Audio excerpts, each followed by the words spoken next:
Сегодня это молчание громче всяких слов. Каждый из собравшихся здесь, в лицее Назрани, по-своему переживает ту страшную трагедию, которая произошла в Кемерово 25 марта и унесла жизни 64 человек, 41 из которых были дети.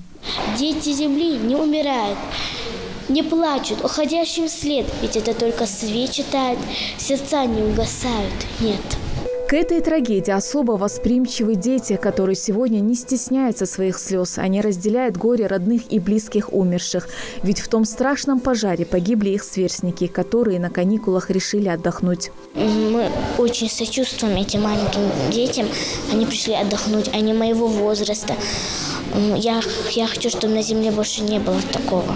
Этот пожар принес большой удар родителям этих детей. Я соболезную всем умершим и у кого погибли дети.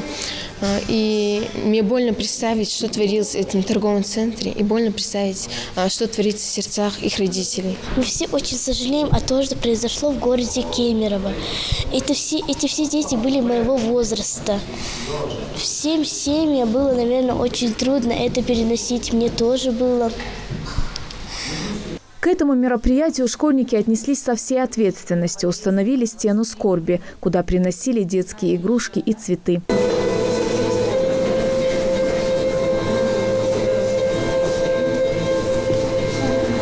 Вся страна скорбит вместе с родными и близкими жертв пожара в торговом центре Кемерово. Возгорание произошло в разгар выходного дня. В это время там было много народу, и ничто не предвещало беды. Школьники вместе с родителями и учителями решили немного развлечься и отдохнуть, но их судьба распорядилась иначе.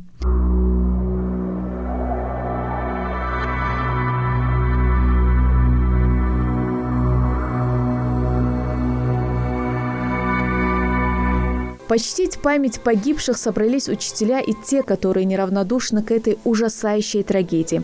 По их словам, чужой беды не бывает, тем более в такие сложные дни, когда не все погибшие опознаны и под завалами еще остаются люди. Даже не хватает слов выразить всю боль и скорбь людей, пострадавших в этой трагедии. Это трагедия не одного этого города, это трагедия всей страны, всего мира.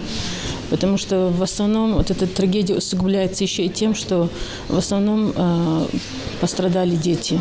На сегодняшний, на последний момент мы смотрели новости, 41 ребенок погиб при пожаре в Кемерово. Мы сегодня выражаем глубокое соболезнование близким и родственникам погибших. Пострадавшим желаем скорейшего выздоровления. Мы все прекрасно понимаем, что беда приходит нежданно.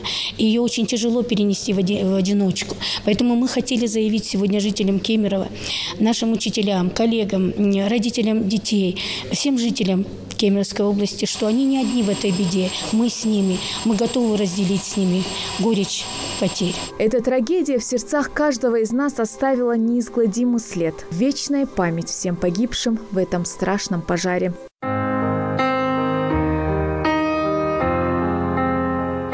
Светлана Томова, Хаваш Гойгов. Новости 24.